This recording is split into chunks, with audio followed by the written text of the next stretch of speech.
Selamat siang rekan-rekan mahasiswa. Hari ini kita akan melanjutkan materi akuntansi biaya. Kita akan membahas mengenai biaya bahan baku. Sebelum membahas terkait biaya bahan baku, lebih baik kita mengetahui dulu apa yang dimaksud dengan bahan baku. Bahan baku merupakan bahan yang membentuk bagian menyeluruh dari suatu produk jadi. Istilah lainnya untuk bahan baku yaitu raw materials. Nah, bahan baku diklasifikasikan menjadi dua jenis, yaitu bahan baku utama dan bahan baku penolong. Nah, kedua komponen atau jenis bahan baku inilah yang akan memunculkan biaya yang disebut biaya bahan baku. Untuk memperoleh suatu bahan baku, tentunya perusahaan tidak secara otomatis memperoleh dari produsen atau supplier. Tapi, proses memperoleh bahan baku tersebut harus melalui suatu sistem yang disebut dengan sistem pembelian. Sistem pembelian ini terdiri dari 5 jenis prosedur. Yang pertama yaitu prosedur permintaan pembelian bahan baku, yang tentunya ini muncul dari bagian gudang. Lalu setelah dikonfirmasi berapa jumlah bahan baku yang akan dibeli, akan masuk kepada prosedur selanjutnya yaitu prosedur order pembelian.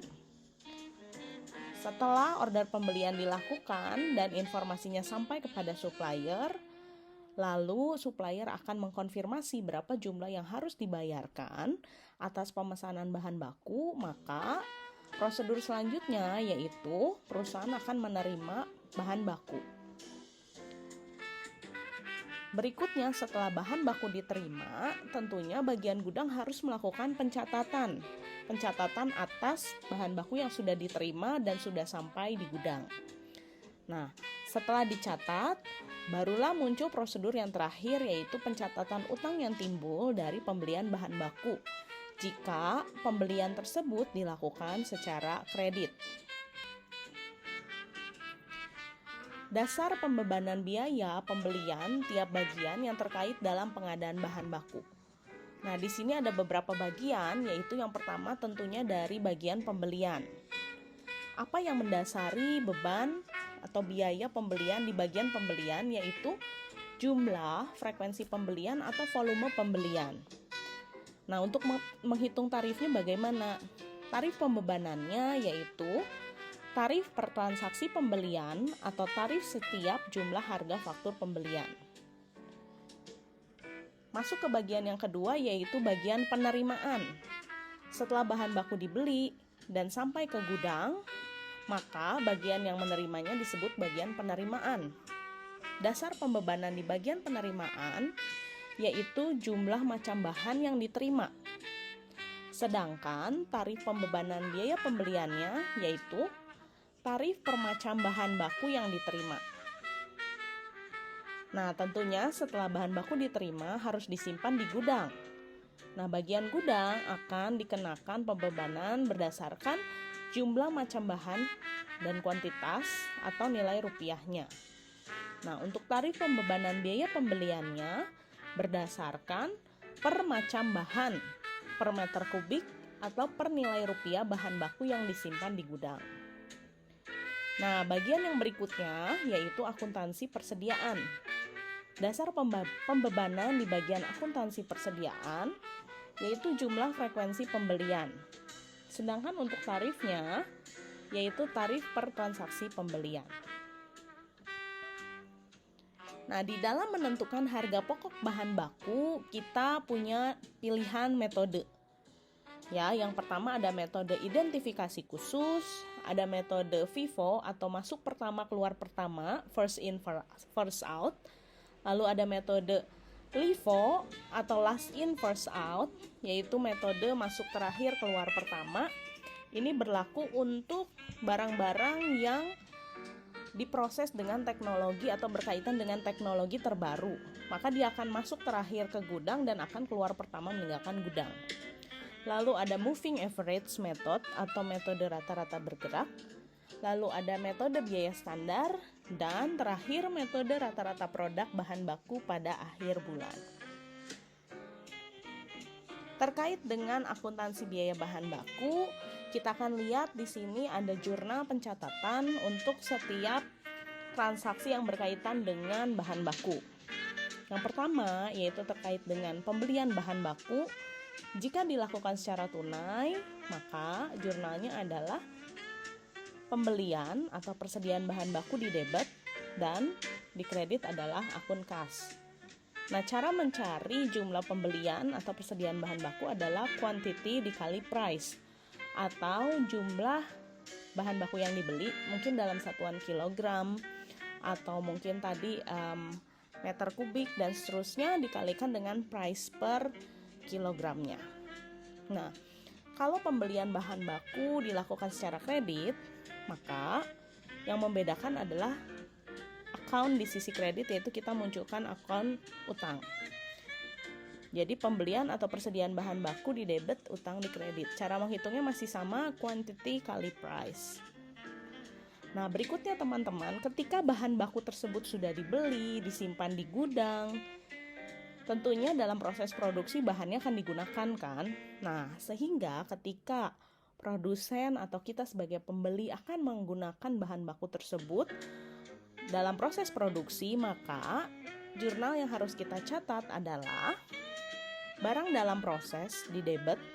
Ini menandakan bahan bakunya sudah masuk ke dalam proses pengolahan, dan di sisi kreditnya adalah persediaan bahan baku. Artinya apa? Ketika bahan baku tersebut sudah masuk ke dalam proses produksi, dia akan otomatis mengurangi persediaan bahan baku di gudang. Jadi secara real time kalau kita mau tahu jumlah persediaan bahan baku akhir, kita bisa lihat dari jurnal ini ya. Pembelian dan pemakaian itu udah kelihatan sebetulnya. Tinggal dikurangkan saja. Nah, di dalam pencatatan bahan baku ada istilah yang dikenal dengan reorder point. Ya, reorder point atau ROP. Nah, rumusnya untuk mencari reorder point yaitu D dikali L. D menunjukkan demand, jumlah permintaan dalam unit, dikali L atau lead time atau waktu pengiriman pesanan dalam hitungan hari, dalam satuan hari, ditambahkan dengan safety stock. Ya. Nah, reorder point ini secara harafiah kita terjemahkan titik pemesanan kembali. Kapan sih perusahaan bisa menentukan bahwa dia harus memesan kembali bahan baku yang sudah dia gunakan dalam proses produksi.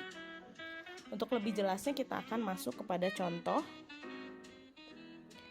Nah, contoh di sini ya, perusahaan X memiliki barang persediaan A yang memiliki tingkat rata-rata penggunaan per unit, waktu utamanya sebesar 1000 unit. Sementara waktu pengiriman pemesanan ya rata-rata 3 hari.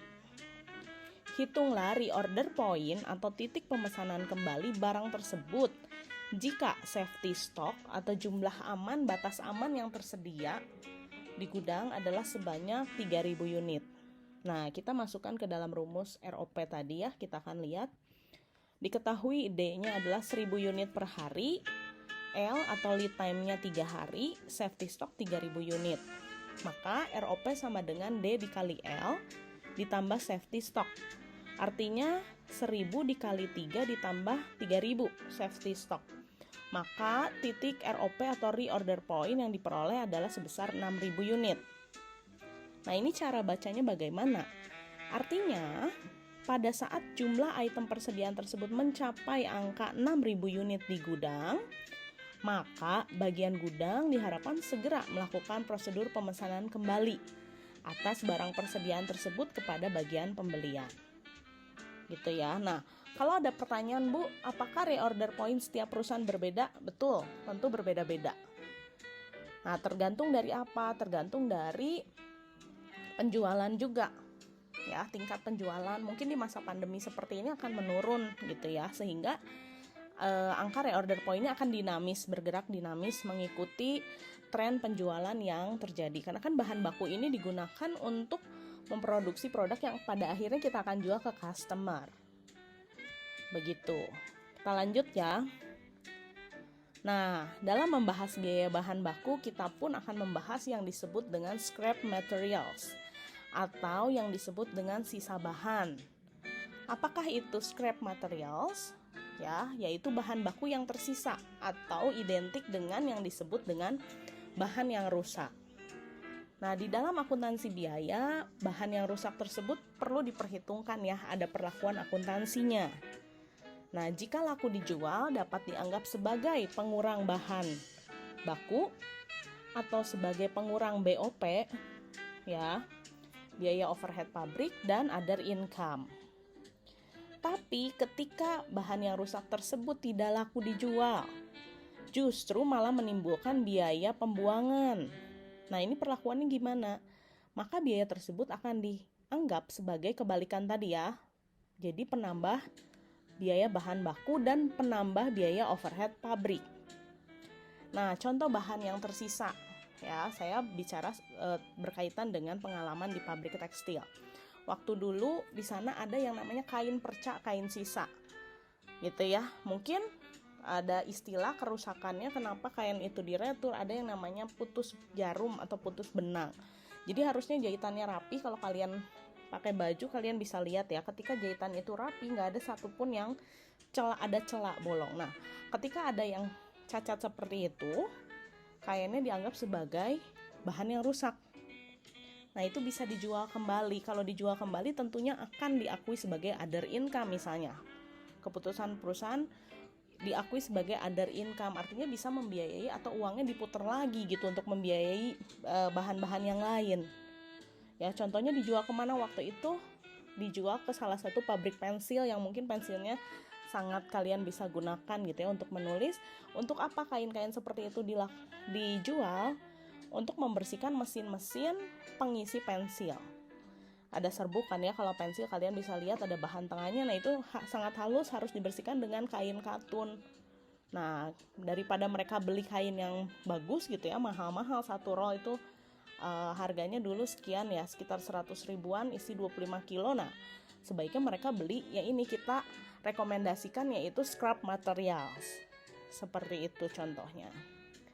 Nah, selain scrap materials, ada juga istilah yang disebut dengan defective goods atau produk cacat. Nah, produk cacat ini adalah produk yang tidak memenuhi standar mutu tertentu atau secara harafiah bisa dikatakan tidak lolos QC. Ya, quality control QC. Nah, tapi secara ekonomis maupun teknis ini masih bisa diperbaiki, makanya disebutnya cacat. Produk cacat gitu ya, bukan rusak. Kalau rusak udah nggak bisa diperbaiki. Nah, di sini dikatakan bahwa jika produk cacat bukan merupakan hal yang biasa terjadi dalam proses produksi, tetapi karena karakteristik pengerjaan tertentu, maka biaya pengerjaan kembali, sekali lagi, maka biaya pengerjaan kembali produk cacat itu dapat dibebankan sebagai tambahan biaya produksi pesanan yang bersangkutan. Tapi jika produk cacat merupakan hal yang biasa terjadi dalam proses pengerjaan produk, maka biaya pengerjaan kembali dapat dibebankan kepada seluruh biaya produksi melalui tarif biaya overhead pabrik. Ya, mirip seperti tadi perlakuannya ya. Penambah BOP, tadi seperti produk rusak gitu perlakuannya. Nah, yang berikutnya ini ada spoiled goods, produk rusak, yaitu produk yang tidak memenuhi standar mutu tertentu dan tidak dapat diperbaiki lagi. Kalau tadi cacat kan masih menimbulkan biaya untuk perbaikan gitu ya, sehingga bisa dianggap penambah BOP. Nah, kalau produk rusak, spoiled goods, ini dikatakan tidak dapat diperbaiki lagi. Sehingga perlakuannya dalam akuntansi biaya yaitu 1. Kondisinya jika laku dijual, maka ini pasti akan menimbulkan kerugian. Kenapa rugi? Karena produk rusak itu dianggap sebagai 1. Rugi penjualan, 2. Penambah BOP atau biaya overhead pabrik yang sesungguhnya. Nah, kedua, kondisi kebalikan dari perlakuan dalam akuntansi untuk spoiled goods, yaitu jika tidak laku dijual, maka harga pokok produk rusak ini dianggap sebagai 1. Penambah harga pokok produksi, 2. Penambah BOP sesungguhnya, dan yang ketiga yaitu rugi produk rusak. Jadi kalau laku dijual, rugi penjualan, tapi kalau nggak laku dijual, disebutnya rugi atas produk yang rusak. Gitu. Oke, Rp500.000 dan biaya angkutan yang dibayar untuk ketiga macam bahan baku tersebut adalah Rp300.000. Nah, kuantitas masing-masing jenis bahan baku yang tercantum di dalam faktur ini ada 3 jenis. Bahan baku A 400 kg, bahan baku B 350 kg, bahan baku C 50 kg. Nah, untuk memudahkan kita akan buat tabel seperti ini. Jadi kita kategorikan bahan baku A, B, C, lalu kuantiti dalam kilogram, 400, 350, 50, dan kita buat persentase. Ya. Untuk bahan baku A karena dia 400 kg, artinya dia 50% dari total kuantiti ya. Oke. Lalu bahan baku B 350 dibagi 800 kali 100% menghasilkan angka 43,75%. Bahan baku C paling sedikit 50 per 800 kali 100%, dia menghasilkan angka persentase 6,25%. Nah, maka ya dari total biaya angkutan Rp300.000 untuk bahan baku A ternyata sebesar 150. Ya, 150 ini artinya 50% dikalikan 300.000. Bahan baku B 43,75 kalikan 300.000 dan seterusnya untuk bahan baku C. Nah, seperti itu. Jadi kalau ditanya berapa biaya angkutan untuk jenis bahan baku A, jawabannya adalah Rp150.000. Berapa biaya angkutan untuk bahan baku B? Rp131.000. Seperti itu ya. Nah, oke, kita masuk kepada satu contoh lagi, yaitu terkait biaya angkut berdasarkan perbandingan harga faktur tiap jenis bahan baku yang dibeli. Nah, contohnya, perusahaan membeli 4 macam bahan baku dengan harga faktur tiap-tiap jenis bahan sebagai berikut. Jadi ada 4 jenis bahan, teman-teman. Bahan baku A nilainya Rp100.000, ya, harga fakturnya. Bahan baku B Rp150.000. Bahan baku C Rp225.000, bahan baku D Rp125.000. Nah, biaya angkutan untuk 4 jenis bahan baku tersebut ya, artinya ini totalnya ya, untuk mengangkut 4 jenis bahan baku tersebut adalah Rp48.000. Jika biaya angkutan tersebut dibagi atas dasar perbandingan harga faktur tiap-tiap jenis bahan baku, maka harga pokok tiap jenis bahan baku akan dibebani dengan tambahan sebesar 0,08%. Gitu ya. Nah, dapat dari mana 0,08%? Yaitu 48.000. 48.000 itu kan tadi total biaya angkut dibagi dengan 600.000. 600.000 itu adalah harga faktur keempat jenis bahan baku. Nah, untuk memudahkan kita akan lihat dalam bentuk tabel. Di sini bahan baku dibagi jadi 4. Nah, masing-masing harga fakturnya kita input dari slide yang sebelumnya. Nah, untuk pembagian biaya angkut itu adalah mengkalikan harga faktur dikali dengan 0,08%. 0,08% sekali lagi diperoleh dari 48.000 dibagi 600.000. Nah, sehingga kita peroleh angka 8.000, 12.000, 18.000 dan 10.000 untuk produk D. Untuk bahan baku D maksudnya. Nah, lalu pertanyaan yang berikutnya adalah berapa harga pokok bahan baku? Harga pokok bahan baku untuk masing-masing jenis bahan baku itu diperoleh dengan cara menjumlahkan harga faktur dengan pembagian biaya angkut. Ya, sehingga harga pokok bahan baku untuk bahan baku jenis A yaitu 108.000, jenis B 162.000, jenis C 243.000 dan jenis D 135.000 rupiah. Sehingga ketika dijumlahkan totalnya 648.000. Nah, sekian penjelasan terkait biaya bahan baku. Nanti untuk lebih jelasnya kita akan latihan soal dan berikutnya nanti kita akan masuk ke dalam materi yang lain. Selamat mempersiapkan materi berikutnya dan mohon maaf jika ada kata-kata yang kurang berkenan. Terima kasih dan selamat siang semuanya.